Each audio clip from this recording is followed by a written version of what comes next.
Today marks 2 years since the Wheaton Tornado ripped through parts of Chippewa and Dunn Counties, damaging homes and uprooting lives. Katrina Lim spoke with two neighbors in Elk Mound as they look back on that day and the aftermath.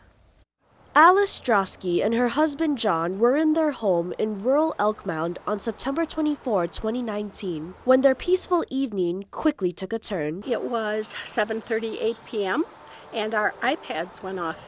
And believe it or not, it was Matt Schaefer. And I turned on the TV and he said, "There's a tornado on the ground in Elk Mound." So we ran into the basement and we didn't even get halfway down and our electricity went out. It took about a year for them to clean up the fallen trees and fix the damage to their roof and porch. Although many residents decided to stay and rebuild, Drosky says several moved away. It was sad.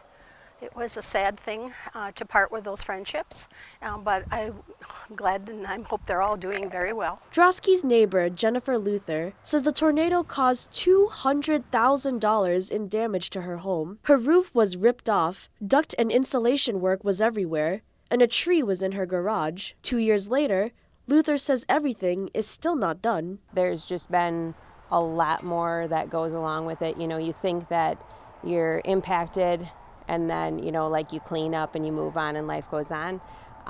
But it just is a lot more long lasting than that. She advises people to document everything that happens and do your research before hiring someone. We went with the first contractor that said that they could help us. And, you know, looking back, we wish we would have maybe looked into things a little bit more. And Drosky says the disaster brought out people's humanity. We had so much help when the tornado hit us. It was just wonderful.